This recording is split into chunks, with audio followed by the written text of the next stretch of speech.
যুক্তিসঙ্গত সময়ের ভিতরে যদি দুদক অনুসন্ধান লঞ্চ না করে তাহলে অ্যাজ ইউজুয়াল আপনারা জানেন আমরা হাইকোর্ট ডিভিশনে আসব, রিট দায়ের করব। আপনারা জানেন যে বাংলাদেশে একটি বিপ্লব সংগঠিত হয়েছে এবং এই বিপ্লবের উদ্দেশ্য সাফল্যমণ্ডিত করতে হলে বাংলাদেশকে দুর্নীতিমুক্ত করতে হবে সবার আগে। সেই হিসেবে আমি গতকালকে বাংলাদেশ সেনাবাহিনীতে একজন অফিসার ছিল লেফটেন্যান্ট জেনারেল মুজিব, যিনি ঢাকা বিশ্ববিদ্যালয় সিনেট ভবনে ভারতীয় জাতীয় সঙ্গীত গেয়েছিল, যিনি 250 জন রয়ের এজেন্টকে সেনানিবাসের ভিতর থেকে সরাসরি বিমানবন্দরের টারমাকে নিয়ে তাদেরকে উঠিয়ে দিয়েছে।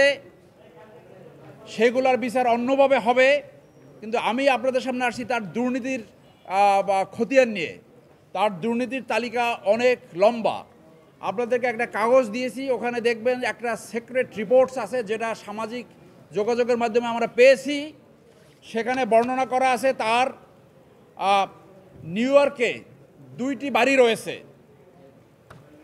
তার দুর্নীতির তালিকা অনেক দীর্ঘ।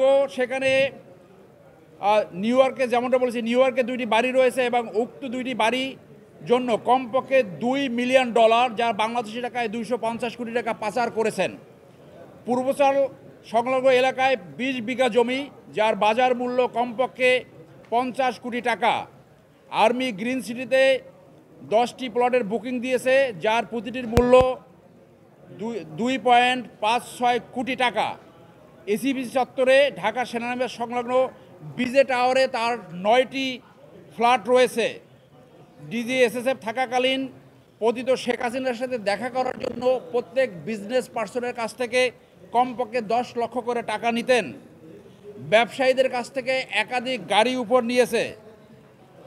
ঢাকার সেনানিবাস সংলগ্ন মাটিকাটায় আখতারুজ্জামান নামে এক জমি দখলকারী এবং সন্ত্রাসী তার কাছ থেকে প্রতি মাসে 10 লক্ষ টাকা চাঁদা নিতেন এবং ওই এলাকার জনগণের সম্পত্তি দখল করতেন। আমরা এই সমস্ত অভিযোগের ভিত্তিতে দুর্নীতি দমনের চেয়ারম্যান এবং দুর্নীতি দমন কমিশন অনুসন্ধান বরাবর একটি আবেদন জানিয়েছি তার এই দুর্নীতি অনুসন্ধান করে আইনগত ব্যবস্থা গ্রহণ করার জন্য। আমরা আশা করব দুর্নীতি দমন কমিশন অতি সত্বর এটা অনুসন্ধান করে তার বিরুদ্ধে এবং তার স্ত্রীর বিরুদ্ধে যে সমস্ত দুর্নীতির অভিযোগ এই আবেদনপত্রে রয়েছে সেগুলো তদন্ত করে অতি সত্বর আইনগত ব্যবস্থা গ্রহণ করবেন। যুক্তিসঙ্গত সময়ের ভিতরে যদি দুদক অনুসন্ধান লঞ্চ না করে তাহলে অ্যাজ ইউজুয়াল আপনারা জানেন আমরা হাইকোর্ট ডিভিশনে আসব, রিট দায়ের করব, রিটের মাধ্যমে ডাইরেকশন নিব যাতে তারা অনুসন্ধান লঞ্চ করে।